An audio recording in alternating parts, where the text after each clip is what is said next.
Mangalayatan university का अपना radio station radio Narad 90.4 FM, जन जन की मंगलवाणी।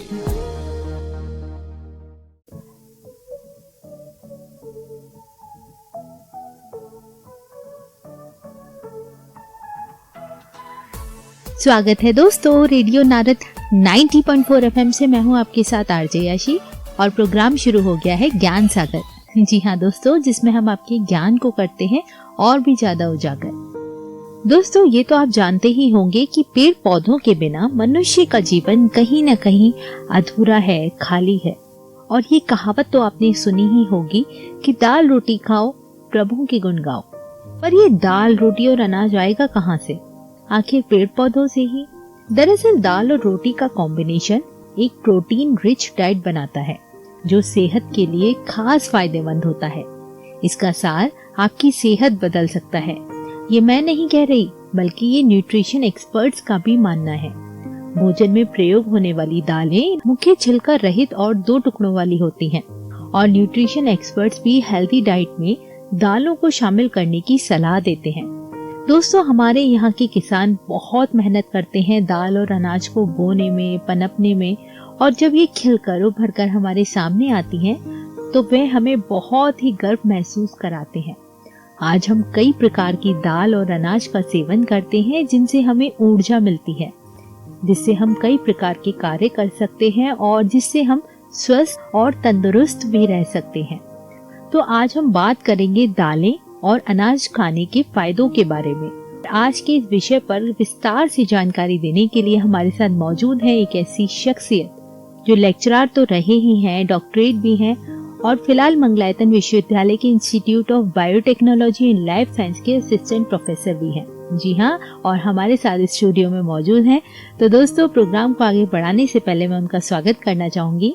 डॉक्टर रवि सर, आपका बहुत बहुत स्वागत है रेडियो नारद 90.4 FM में। धन्यवाद मैम, आपको भी नमस्कार और श्रोताओं को भी मेरी तरफ से धन्यवाद।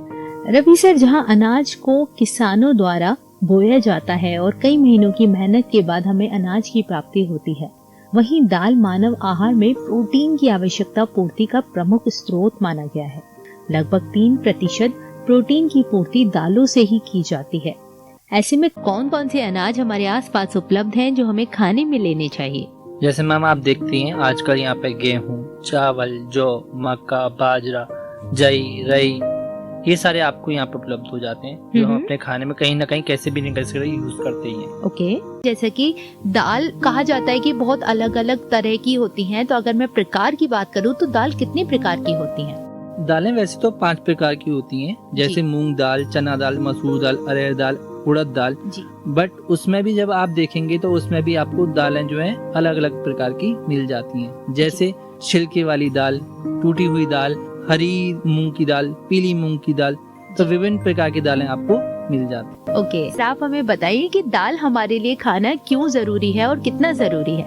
मैम, दाल खाना हमारे लिए उतना ही जरूरी है जितनी हमारे लिए और चीजें जरूरी होती हैं, जैसे carbohydrate, fat, vitamin, minerals, proteins. उसी तरीके से हमारे लिए दालें लेना भी उतना ही जरूरी है। और वहीं अगर हम बात करें पौष्टिक अनाजों की, तो कुछ पौष्टिक अनाजों के बारे में हमारे श्रोताओं को जानकारी दे जो कि वो अपने खाने में ऐड ऑन कर सकते हैं। मैम, अगर हम पौष्टिक अनाज की बात करें तो पौष्टिक का अगर आप मतलब देखोगे तो उसमें आपको carbohydrate, fat, protein, vitamin, minerals, जितने भी आपके बैलेंस डाइट के कंपोनेंट होते हैं वो सारे मौजूद होने चाहिए। और जो हमने अभी अनाज के बारे में बात करी उसमें आपको ये सारे कंपोनेंट कहीं ना कहीं किसी भी ना किसी अमाउंट में मौजूद होते हैं। जैसे अगर हम गेहूं की बात करें तो गेहूं में 71.18 ग्राम कार्बोहाइड्रेट, 12.6 ग्राम प्रोटीन, 1.5 ग्राम फैट और 1.23 ग्राम मिनरल्स पाए जाते हैं।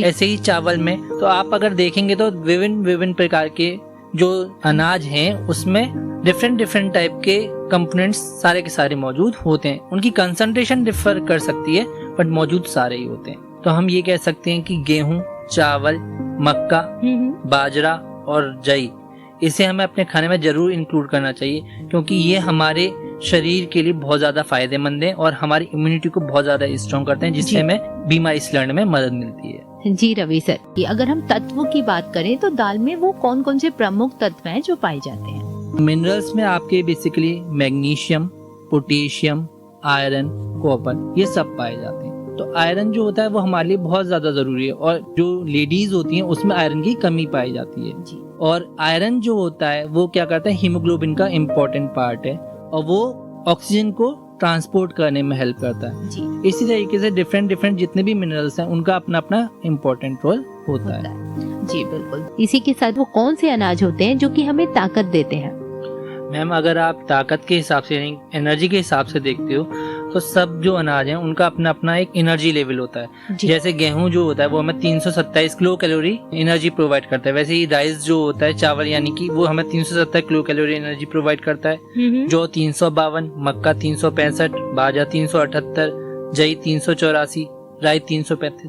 तो इस तरीके से विभिन्न प्रकार के जो अनाज हैं वो विभिन्न प्रकार की एनर्जी प्रोवाइड करने का काम करते हैं। जी सर। अच्छा, मैं बात करूँ प्रोटीन के बारे में, कितना मात्रा में दाल में प्रोटीन पाया जाता है?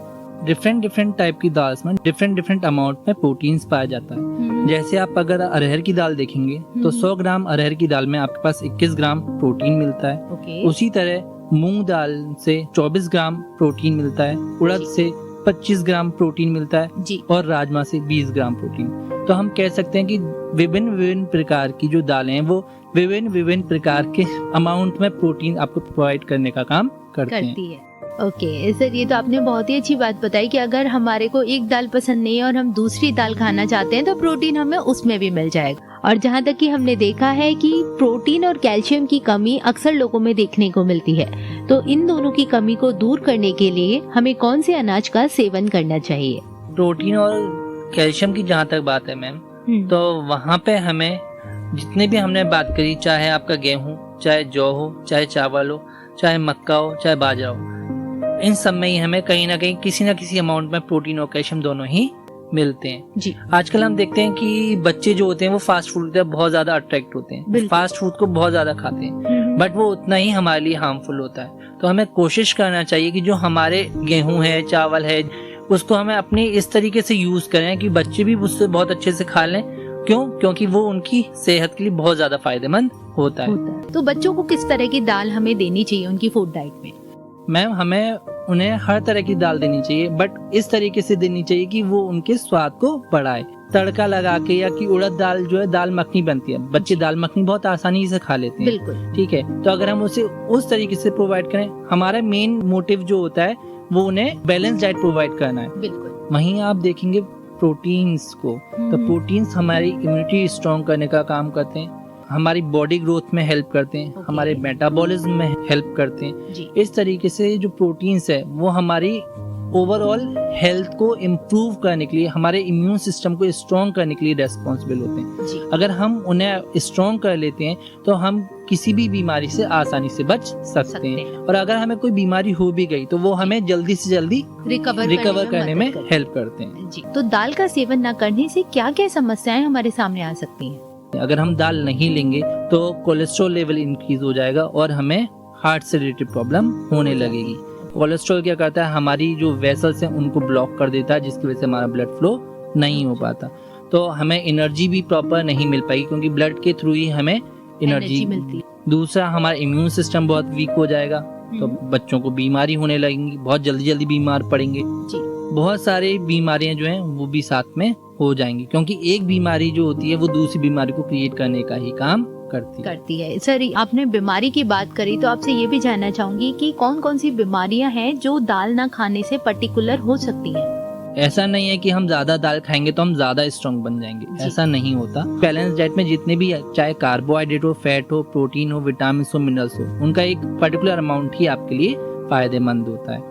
जैसे हम बात करें प्रोटीन की कमी से, हमें बेसिकली क्वाशियोकार और मेरास्मस, ये 2 डिजीज हैं जो बहुत ज्यादा पाई जाती हैं। जी सर, लेकिन अगर हम विटामिन की बात करें तो दाल में कौन कौन सी विटामिन पाई जाती है, उसके बारे में आप हमें बताएं। मैम दालों में ना तरह तरह के विटामिन पाए जाते हैं। अगर हम बेसिकली देखें तो उसमें विटामिन बी कॉम्प्लेक्स जो है लार्ज अमाउंट में पाया जाता है। अब विटामिन बी कॉम्प्लेक्स में भी आप देखेंगे तो 2 बेसिकली पाए जाते हैं, एक विटामिन B6 और एक विटामिन B9। और प्रेग्नेंट वुमेन के लिए अगर आप किसी भी डॉक्टर से बात करेंगे तो डॉक्टर भी जो होते हैं वो प्रेग्नेंट वुमेन के लिए विटामिन B9 यानी फॉलिक एसिड को बहुत ज्यादा रिकमेंड करते हैं। उनकी डाइट में वो होनी ही चाहिए। तो हम इस तरीके से कह सकते हैं कि दालें जो हैं ये हमें नेचुरली इन चीज़ों को प्रोवाइड करने का काम करती हैं। तो प्रेग्नेंट वुमेन को दालें अपनी डाइट में लेनी ही चाहिए। दाल खाने से हमारे स्वास्थ्य पर और क्या क्या लाभ हो सकते हैं? कोलेस्ट्रॉल कम होता है। अगर हमारा कोलेस्ट्रॉल लेवल कम होगा तो हमारा ब्लड प्रेशर भी कम रहेगा और हमें कोई भी डिजीज नहीं होगी। दूसरा, दालें खाने से हमें प्रोटीन्स मिलते हैं, विटामिन मिलते हैं, जिसकी वजह से क्या होता है कि हमारा इम्यून सिस्टम स्ट्रांग होता है। और अगर हमारा इम्यून सिस्टम स्ट्रांग होगा तो हमें कोई भी बीमारी नहीं होगी।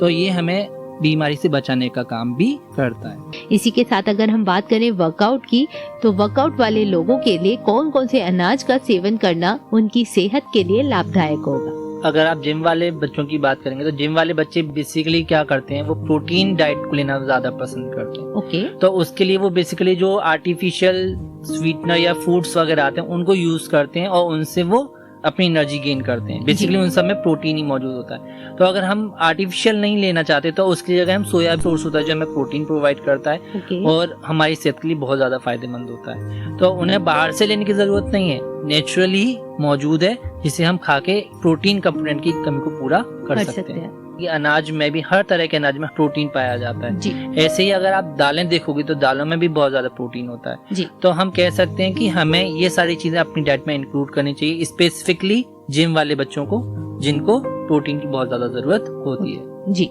श्रोताओं के लिए संदेश जानना चाहूंगी, आप हमारे श्रोताओं को क्या संदेश देना चाहेंगे? अनाज का सेवन जरूर करें, जिससे उनके स्वास्थ्य को बहुत ज्यादा लाभ होगा और वो हमेशा स्वस्थ और तंदुरुस्त बने रहेंगे। तो अनाज जरूर खाइए और अपने को सेहतमंद बनाइए। और साथ ही हमारे किसानों को सपोर्ट करने का भी काम कीजिए। क्यों? क्योंकि वही उस अनाज को उगाते हैं और वही उनकी आजीविका का साधन भी होता है। हम अनाज खा के उनकी मदद ही कर सकते हैं। कि अपने खाने में दालों को जरूर ऐड कीजिए, दालों को जरूर कंज्यूम कीजिए, क्योंकि ये आपकी हेल्थ के लिए बहुत ज्यादा अच्छे हैं। अगर आप इससे करेंगे तो आपकी हेल्थ इंप्रूव होगी, आपकी नॉर्मल लाइफ इंप्रूव होगी, आपकी वर्किंग एफिशिएंसी बढ़ेगी और ये आपके लिए हर तरीके से बेहतर है। तो दालों को जरूर खाइए और अपने आप को सेहतमंद बनाइए। जी, बहुत बहुत धन्यवाद सर। और ऐसा हमें करना भी चाहिए। पोषण हमें अनाज और दालों से ही मिलता है, जिससे हम स्वस्थ और तंदुरुस्त रह सकते हैं। दोस्तों, मनुष्य के जीवन में अन्न का महत्व बहुत होता है। अगर हम अन्न बचाएंगे तो हम भूख मिटाएंगे। भारतीय किसान अपनी जिंदगी में बहुत मेहनत करते हैं अनाज को बोने और काटने में, और अलग अलग तरह के अनाज हमें अलग अलग तरह की शक्ति भी देते हैं। तो हमें अपने खाने में अनाज का सेवन जरूर करना चाहिए। जैसा कि सर ने बताया, दालों में फाइबर और कार्बोहाइड्रेट की पर्याप्त मात्रा होती है, लेकिन हाँ, जबकि ये फैट बिल्कुल नहीं बढ़ाती। इन्हीं पोषक तत्वों के कारण दालों की गिनती संतुलित भोजन वाली थाली में शामिल सबसे अहम खाद्य पदार्थ के तौर पर की जाती है। अगर आप चाहें तो आप अपनी सेहत पर फोकस करके अपने आप को स्ट्रॉन्ग बना सकते हैं। आपको अपनी फूड डाइट में दाल को मेंशन भी करना पड़ेगा, वो भी हर दिन। अभी मैं बात करती हूँ आपकी सेहत की, कि जिनका वजन ज्यादा है, जिन्हें डायबिटीज है, जिनमें ब्लड कोलेस्ट्रॉल का स्तर ज्यादा है, या फिर जिनमें फाइबर की मात्रा अधिक हो, उनको तो दाल खाना बहुत जरूरी है। अगर आप अपनी डाइट में दाल का सेवन नहीं करते हैं तो इससे आप वीक भी पड़ सकते हैं। तो दोस्तों, ये थे हमारे साथ biotechnology and life science department यानी IBMER से डॉक्टर रवि शेखर सर, जिन्होंने हमें सीरियल्स यानी अनाज के बारे में दी ढेर सारी जानकारियाँ। आपने हमें दालों के बारे में इतनी सारी जानकारी दी। सर, आपका बहुत बहुत धन्यवाद। आप रेडियो नारद से जुड़े, आपने अपना कीमती वक्त हमें दिया, आपका बहुत बहुत शुक्रिया। आपका भी बहुत बहुत धन्यवाद मैम। इसी के साथ दोस्तों, मेरा भी वक्त हो गया आपसे विदा लेने का। फिर लेकर आऊंगी आपके लिए एक नया खास विषय और जानेंगे उसके बारे में कुछ इंटरेस्टिंग बातें एक नए मेहमान के साथ। तब तक के लिए मुझे यानी आरजे याशी को दे इजाजत। रेडियो नारद 90.4 FM, जन जन की मंगलवाणी।